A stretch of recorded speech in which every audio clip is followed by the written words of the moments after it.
주주 환원율을 올려야 된다. 주주 권리를 지킬 수 있는 기본적인 입법 장치들이 없다. 세이브 코스피 운동하러 다닐 때도 그랬지만 아무도 관심이 없었어요. OECD 국가 중에 한국이 최고 꼴찌입니다. 코리아 디스카운트가 어디서 문제가 생겼는지에 대해서 이제 잘 아시기 때문에 인식 수준에서 완전히 상전백해다.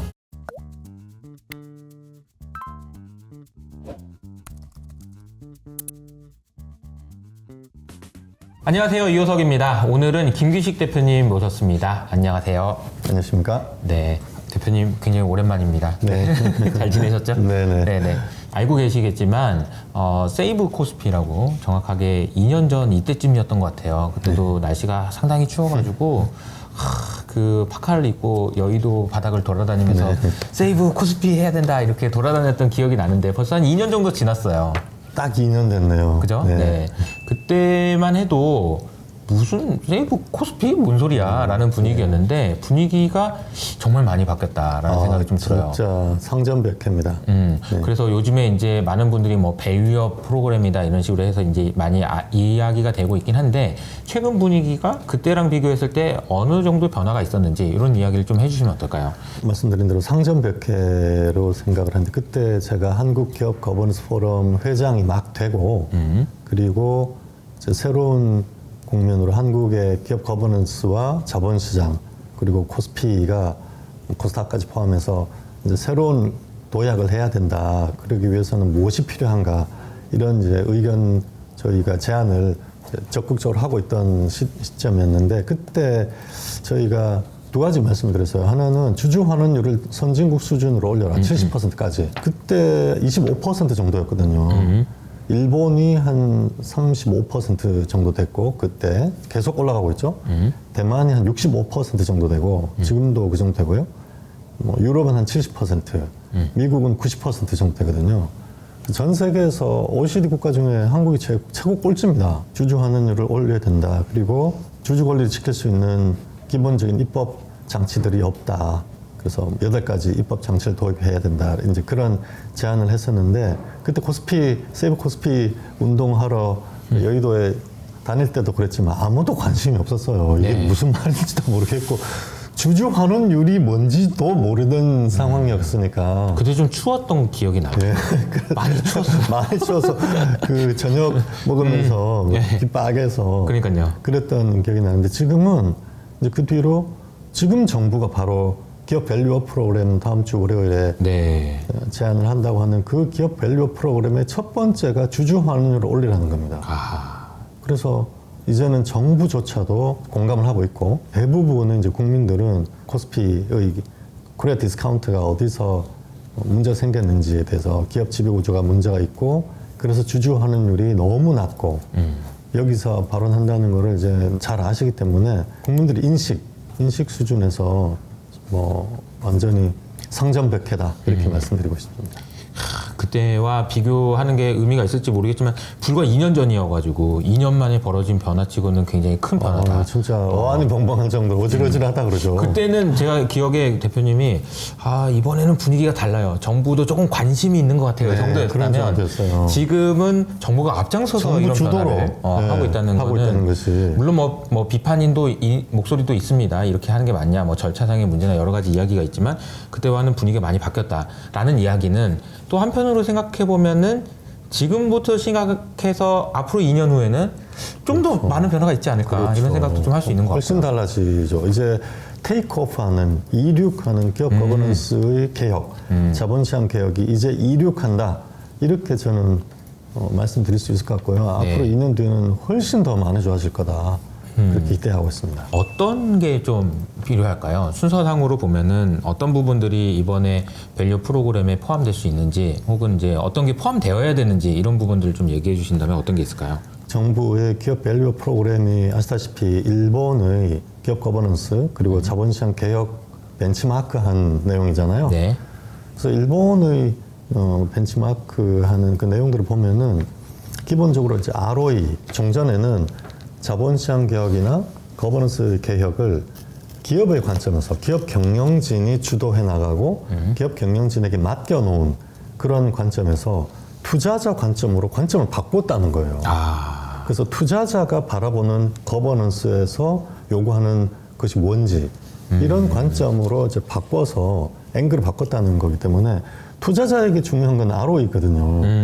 그리고 주주 수익률이 중요하니까 그게 이제 주주 환원율과 ROE를 중심에 놓고 그걸 중심으로 일본의 기업 거버넌스와 자본시장을 리폼한다, 개혁한다, 그 시스템을 바꾼다 이렇게 되어 있어서 한국도 딱 똑같이 지금 정부에서 주주 환원율을 올리고 코리아 디스카운트를 해소한다라고 하는 그 중심 개념에는 PBR이 지금 이제 뭐 아주 화두가 돼서 PBR 낮은 기업, PBR 한 배까지 올려야 된다.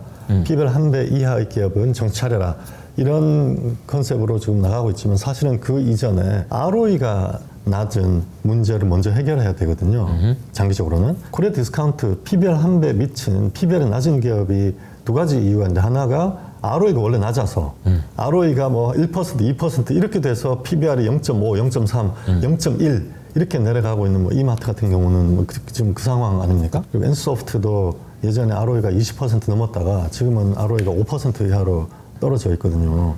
그런 것처럼 ROE가 계속 떨어져서 PBR이 계속 내려간 이런 기업은 ROE를 올리는 문제까지 같이 다뤄야 되는 거고 또 한 유형이 ROE는 높은데 예를 들어서 뭐 한 10% 정도 나오면은 뭐 어느 정도 유지가 되고 있는 기대할 수 있는 수준인데 PBR이 0.5고 PER이 5배다. 이런 기업들이 있단 말이에요. 뭐 현대차라든지 여러 기업들이 있단 말이에요. 그런 기업들은 ROE 대비해서 주주 가치가 저평가되어 있는 거죠. ROE가 낮아서 PBR이 낮은 거는 저평가가 아니고 그건 ROE를 올려야 되기 때문에 그거는 기업의 경영 전략 자체를 바꿔야 되는 문제가 있는 거고 사업을 잘하고 있고 경영도 잘하고 있는데 주가가 디스카운트 돼 있는 그런 유형의 경우가 이제 첫 번째 타겟이 되는 거거든요. 현재 우리 기업 밸류 프로그램에서. 그렇다면은 그런 기업이 왜 그러한 문제가 생겼느냐. 그게 이제 두 가지가 있는데 하나는 주주 환원율이 너무 낮다. 그래서 주주 환원율을 올려야 한다. 그 다음에 두 번째는 이사회가 자신의 그 독립적인 그리고 전문적인 그런 지위를 확보하지 못하고 무력화돼 있다든가 그런 상황들을 타개하기 위한 시스템을 갖춰야 한다. 이 두 가지가 이제 핵심적인 프레임이 되겠죠. ROE를 설명해 주시면서 투자자의 관점에 대한 이야기를 해주셨어요. 기업이라는 거는 스스로 예쁘기도 하고 잘나기도 해야 되지만 투자자가 보기에 예뻐야 되고 그렇죠. 잘나야 되는 거잖아요. 그렇죠. 이게 보면은 남녀간에도 항상 날 왜 안 예뻐하냐 이렇게 얘기하지만 실제로 안 예뻐서 그럴 수도 그렇죠. 있고 맞습니다. 이쁜 짓을 안 해서 그런 걸 수도 있고 그 이쁘게 봐줄 수가 없어서 그런 걸 수도 있고 막 다양한 관점이에요. 근데 이제 그게 핵심은 ROE라는 거고 ROE가 낮은 애는 네가 알아서 좀 잘 좀 해봐라. 그렇죠. 근데 ROE가 높은데도 너무 낮다라는 거는 그렇죠. 시장에서 좀 예쁘게 좀 봐줘라. 그렇죠. 이렇게 볼 수 있겠네요. 정말 핵심적인 말씀을 해주셨는데 계속 이효석 아카데미에 나와서 제가 말씀드린 게 투자라는 거는 주식 투자라는 거는 계약이거든요. 회사에 내 돈을 맡기고 맞아요. 그래서 위험 부담을 하고 주주는 맞아요. 회사는 그 주주 돈을 받아서 경영을 잘해서 주주 요구 수익률에 주주가 원하는 정도의 마켓의 글로벌 평균 정도의 그게 이제 10% 정도 돼요. 주주가 가져가야 되는 주주 수익률은 이자 채권자가 가져가는 이자 수익률이 있고 집 주인이 가져가는 월세 수익률이 있을 거 아닙니까? 주주가 가져가는 주주 수익률이라는 게 있거든요. 그래서 글로벌 평균이 한 10% 정도 됩니다. 그보다 약간 낮은 데도 있고 뭐 위험한 기업의 경우는 그보다 좀 높아야 되고 그런 정도의 주주 수익률을 보상해야 되는 그런 계약 관계가 주식 투자란 말이에요. 10%라는 게 배당과 주가 상승 이 두 개를 합쳐서 하여간 10% 이상은 나와야 주주가 그 위험 부담을 한 정당한 보상을 받는다 이렇게 말씀을 드릴 수 있는데 내가 이거 하려고 주주한 줄 아냐? 이런 그렇죠. 느낌인 거지. 그런 내가 거죠. 10%도 못 받으려고 주주한 줄 아냐? 그러면 내가 주식 이런 위험 부담하고 내가 이걸 이 짓을 왜 해? 이렇게 맞아요. 되는 게 주주 요구 수익률인데 조금씩 기간마다 다르지만 그 두 가지가 되려면은 사업을 잘해야 한다. 이게 RO이고요. 그리고 사업을 잘하는 그 주주에게 돌려줘야 돼요. 그게 주주 환원율이거든요. 이 두 가지가 모두 공정하게 잘 작동할 때 회사와 주주 간의 그 투자 계약이 잘 이행되고 있다. 이렇게 볼 수 있는 거거든요. 근데 그게 둘 중에 하나라도 안 되면 그러면은 주주가 봤을 때는 하나도 이쁘지 않은 거죠. 그 회사가. 그렇죠. 그런 말씀 드릴 수 있을 것 같습니다. 네. 이쁘지 않다는 게 결국 이제 주가가 이뻐야 주가가 올라간다라는 거죠. 미인 대회 비슷하게. 우리가 이제 결론적으로는 이제 사실 이 이슈를 가지고 주식시장이 한번 반응을 했고 주가가 최근에 좀 많이 올랐어요. 그래서 이제 2월 26일로 예정이 돼 있습니다. 정부에서 발표할 기업 밸류업 프로그램이 이제 나올 걸로 예정이 돼 있는데, 자, 이게 이제 아직 나오지 않은 상황이기 때문에 좀 부담스러우시겠지만 미리 보기를 한다면 어떨까요? 일본 정부, 특히 일본 도쿄 증권거래소의 그 상장 규정을 통한 거버넌스와 일본 자본시장 개혁 프로그램을 이제 벤치마크했기 때문에 거기 한 3가지 정도의 제도가 있습니다. 하나는 PBR 1배 이하인 기업의 경우는 기업 가치, 주주 가치 제고하기 위한 플랜, 그러니까 액션 플랜을 이제 내놓으라는 거죠. 어떻게 해서 기업 가치, 주주 가치를 올릴 건지 그 개선 제안을 해라. 그리고 어떻게 해서 이제 올렸는지 계획을 내고 그리고 어떻게 실천했는지에 대해서 리포트를 만들어라고 하는 거예요. 기업 지배구조 개선 리포트를 공시하고 그걸 영어로 또 만들어서 공시하도록 하고 있습니다. 일본의 경우에. 외국인 투자자들도 볼 수 있도록. 외국인 투자자 다 볼 수 있게. 그렇게 해서 먼저 액션 플랜을 제시하고 그것을 어떻게 이행했는지를 보고서를 만들어서 연말에 또 공시를 하고 이렇게 해서 기업 사이드에서는 이렇게 이제 요구를 하고 있고 그리고 두 번째는 연기금에서는 스튜어드십 코드를 강화하고 있어요. 2가지 축으로 이루어졌는데 기업은 기업 거버넌스를 강화하고 투자자는 스튜어드십 코드를 강화하고 이렇게 두 사이드가 모두 기업 거버넌스와 자본시장 개혁을 위한 자기 역할을 한다 이렇게 돼 있거든요. 특히 한국 같으면 이제 국민연금, 일본도 연금이 있으니까, 일본 연금이 있으니까 그 연금이 주주로서 해야 되는 수탁자 책임, 스튜어드십 코드를 강화해서 이행한다. 이렇게 돼 있죠. 예를 들어서 만약에 어떤 기업이 사업을 잘 못한다거나 또는 사업을 잘 했는데 주주 환원율이 낮다거나 거버넌스가 문제가 있다거나 그러면 예전에는 일본 퇴직연금이라든지 그 CPIF라고 하는 일본 연금이 특별히 그걸 문제 삼거나 이렇게 하지 않았다면은 최근에 적극적으로 경영진에게 대화를 요구하고 경영진이 연금이나 투자자가 원하는 것들이 뭔지를 듣고 그걸 이제 네임 앤 쉐임이라고 하는데 계속 그런 활동들을 꾸준히 해오고 있거든요. 그래서 그 2가지 축이 이번 한국 정부에서 기업 밸류 프로그램의 주축이 될 것이다 라고 이제 생각하고 있고 또 그렇게 되어야 되고 저희 포럼에서 계속 이제 릴레이로 계속 논평도 하고 제안을 드리고 있는 것이 일본의 그러한 벤치마크를 하시려면 그 2가지 축을 모두 다 받아들여야 된다. 그런 말씀을 드리고 있습니다. 네임 앤 쉐임이 왜 이런 이름이 붙은 거예요? 잘하고 있는 기업의 경우는 이제 뭐 모범 사례니까 모범 사례, 일본은 모범 사례도 만들어서 계속 리스트업을 하고 있습니다. 보통 연말에 한 50개 기업. 그 어떤 측면에서 이 기업은 기업 거버넌스를 잘했는지 그걸 모범 사례를 만들 우등생들을 만들어서 공시를 또 하고 있는데 잘 못하는 기업을 이제 불러내서 이름을 부른다. 그걸 네임에서 지적을 하는 거죠. 당신들은 뭘 못하고 있고 부끄러운 줄 알아라. 부끄러운 줄 알아라 라고 하는 게 shame. 한국도 그런 유교 문화가 있어 체면을 굉장히 중시하는 문화가 있는데 일본은 한국보다 더 그런 문화 강하다고 그래요. 그걸 이제 화라고 하는 하모니라고 하는 하모니라고 하는 독특한 문화가 있는데 남에게 패 끼치는 걸 죽기보다 싫어하는 문화가 있거든요. 네임을 불러가지고 당신이 이런 것 때문에